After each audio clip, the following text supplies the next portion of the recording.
આ એકબીજાને શીખવતા શીખવતા શીખવતા 5 વર્ષ પછી પહેલી ફરિયાદ શું કરે ખબર છે? તમે બહુ બદલાઈ ગયા, તમે આવા નહોતા, તે નહોતા જ, તમે બદલ્યા એટલે બદલાયા. આ સંબંધોનું સુંદર સ્વરૂપ. અત્યારે જે વાત ઉપર આપણે હસી શકીએ છીએ એ વાત ઉપર આપણે કેટલી વાર રડ્યા છીએ એ યાદ કરવાનું છે. કેટલી બધી પત્ની સાંજે 5:30 ફોન કરે, હું કરું છું, શું બનાવું? એકચ્યુઅલી તો મૂરખ બનાવે એમ કહેવું જોઈએ. જે તું કરે છે તે ચાલુ રાખ. પણ આ ભોજન વિશેની ચર્ચા છે એટલે પત્ની પૂછે કે શું બનાવું, એટલે પતિ જવાબ આપે કે જે તેને ગમે. બિઝી હોય, સાંજના 5:30 ક્લોઝિંગનો ટાઈમ હોય, ઉતાવળ હોય, ડોક્ટર હોય તો ક્લિનિકમાં ઓપીડી ચાલતી હોય, કંઈ પણ. એટલે એ કે ના, પછી તમે આવીને માથાકૂટ કરો છો, હમણાં નક્કી કરો.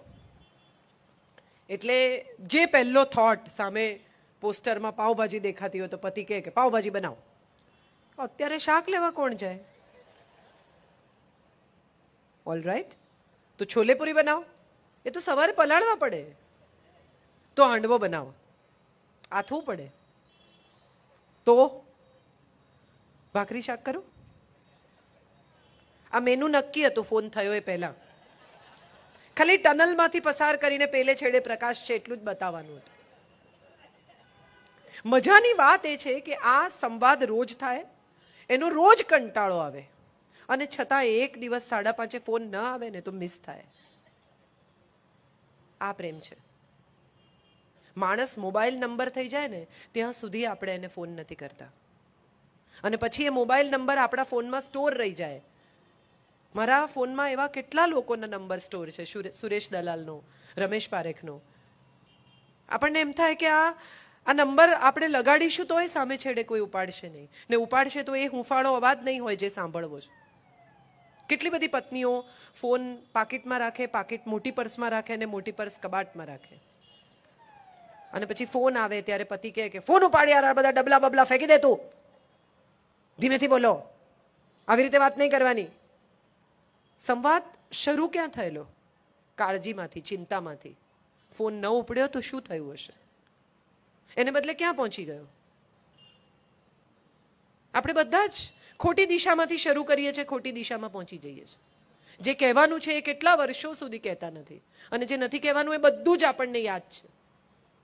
તમારી મમ્મી આમ, તમારી બેન આમ, તું ચૂપ રહે, તારા બાપા કેવા છે મને ખબર છે. આ ચર્ચા જ નથી. લગ્ન બે લોકોના એકબીજા સાથે થયા છે. એની વચ્ચે ક્યાંય કોઈ દિવસ એમ કહ્યું કે યાર હું અઠવાડિયે ઘેર આવું છું ને ત્યારે તારા હાથનું ખાઉં છું ને તો મને અજબ જેવો સંતોષ થાય છે. હું દુનિયામાં જ્યાં હોઉં ને ત્યાં સૂવ ને ત્યારે મને મારી પથારી યાદ આવે. પગ દુખે ને ત્યારે મને યાદ આવે કે છોકરાઓ કેટલું પ્રેમથી પગ દબાવી આપે છે. સાંજે ઘરે આવું અને અમુક રીતે ઘરમાં વાતાવરણ હોય તો મને એમ થાય કે હાશ, મને સારું લાગે છે. પત્ની કોઈ દિવસ એવું નથી કહેતી કે આ 6 એસી તમે જે ઘરમાં નંખાવ્યા છે તમે વાપરતા નથી. હું રોજ તમારો આભાર માનું છું, આ એસી માટે, આ ટેલિવિઝન માટે, આ ગાડી માટે, આ સ્પાઉસ કાર્ડ માટે, આ ઢગલાબંધ કપડાં માટે, આ દાગીના માટે. શું નથી મળ્યું એનું લિસ્ટ કેટલું લાંબુ છે આપણું પ્રેમમાં. એમણે કોઈ દિવસ આઈ લવ યુ નથી કહ્યું. આ આપણને યાદ છે. પણ લગ્નની એનિવર્સરીએ જ્યારે પૈસા આવ્યા ત્યારે સૌથી પહેલો સોનાનો દાગીનો આપણા માટે ખરીદ્યો એ આપણે ભૂલી ગયા છીએ. એ આઈ લવ યુ નથી. શબ્દોમાં કહેવાયેલી જ વાતો આપણને કેમ સમજાય છે એ સવાલ આપણે આપણી જાતને પૂછવો રહ્યો. આપણે એટલા બધા બુઠ્ઠા થઈ ગયા છે કે સંવેદના આપણા સુધી આવતી જ નથી, શબ્દ જ આવે છે. લાગણીના સંબંધોમાં સામાન્યતઃ આપણે બહુ ગુફઅપ કરતા થઈ ગયા છે, અને માટે કદાચ આજે વેલેન્ટાઇન ડેના દિવસે આ વિષય મેં પસંદ કર્યો કે મારે ફક્ત એટલું જ કહેવું છે કે જે છે આસપાસ છે, એ માતા પિતા છે, પતિ પત્ની છે, મિત્રો છે, પડોશી છે, સગા છે. ઘણીવાર એવું હોય કે વાલા હોય સગા ના હોય ને સગા હોય વાલા ના હોય, બને એવું.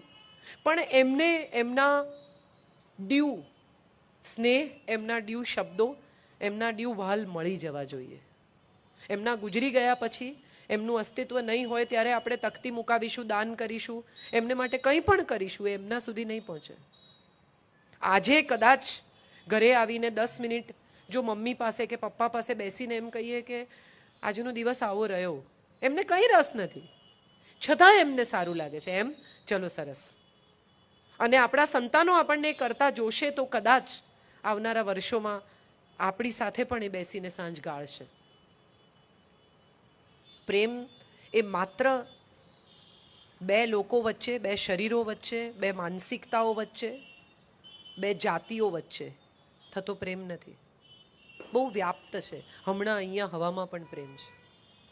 આપણે ઘડી ઘડી શ્વાસમાં પ્રેમ લઈએ છીએ અને ઉશ્વાસમાં પ્રેમ કાઢીએ છીએ. પ્રણય એટલે એક સ્ત્રી અને પુરુષ વચ્ચેનો સંબંધ, અને પરિણય એટલે બે પરિવારો વચ્ચેનો સંબંધ. સ્વયંથી આખા વિશ્વ સુધી વિસ્તરવાની પ્રક્રિયા એટલે પ્રેમ. અને હું માનું છું કે આજે આપણે બધા વેલેન્ટાઇન ડેના દિવસે લાલ કપડાં પહેરીએ એ તો બરાબર છે, લાલ ગુલાબ આપીએ પણ બરાબર છે, લાલ ટેડી આપીએ ત્યાં સુધી પણ ચાલે, પણ મન લાલ રંગે રંગાવવું જોઈએ. અને એને માટે ઉંમરની કોઈ જરૂરિયાત નથી, કોઈ બાધ નથી. એક બહુ સરસ એડ આવે છે, એક કાકા એક કાકી પાસે જઈને એને હીરો આપે છે અને કહે છે હેપી વેલેન્ટાઇન. એટલે કાકીને તો આંખથી દેખાતું નથી, ધ્યાનથી જુએ છે ને કે અબ ઇસ ઉંમર में हीरा पहन के मैं कहाँ जाऊंगी. અને કાકા એને કહે છે હીરે को तुम्हारी उम्र का क्या पता. કેડબરીઝની એક એડ આવે છે હમણાં, એક સાસુ વહુ ઊભા છે, પેલી ખભો ઢાંકે છે અને પછી મમ્મીને ચોકલેટનો પીસ આપે છે. આ બદલાતા સંબંધોની કથા છે, આ બદલાતા વાલની કથા છે, આ બદલાઈ રહેલા પ્રેમની કથા છે. અને હું માનું છું કે આપણે બધાએ આ બદલાતા પ્રેમ સાથે બદલાવું એ સાચો વેલેન્ટાઇન છે. આઈ લવ યુ કહેવાથી જો વેલેન્ટાઇન પૂરો થતો હોત તો આપણે યાદ રાખવું જોઈએ કે એમાં આઈ પહેલાં છે ને એ પણ કેપિટલ જ છે. I love you is more important, it's not you who is important. એ સ્થિતિમાં જ્યાં સુધી સંબંધો રહેશે ત્યાં સુધી કદાચ ફેર નહીં પડે.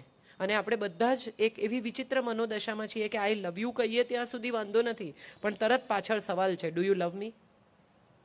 અને જો આઈ લવ યુનો જવાબ હા આઈ ડુ લવ યુ ન આવે તો આઈ લવ યુ કહેવાનું ક્યારે બંધ થઈ જાય એ આપણને ખબર પણ નથી પડતી. એટલે ડુ યુ લવ મીનો જવાબ હા આવે તો જ આઈ લવ યુ કન્ટિન્યુ છે, બાકી આઈ લવ યુ રદ બાતલ સમજવું.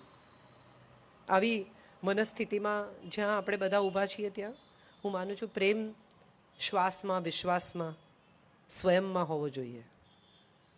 એ સિવાય પ્રેમનું કોઈ અસ્તિત્વ નથી, એની કોઈ જગ્યા નથી, એને રાખવાનું કોઈ કબાટ નથી હૃદય સિવાય.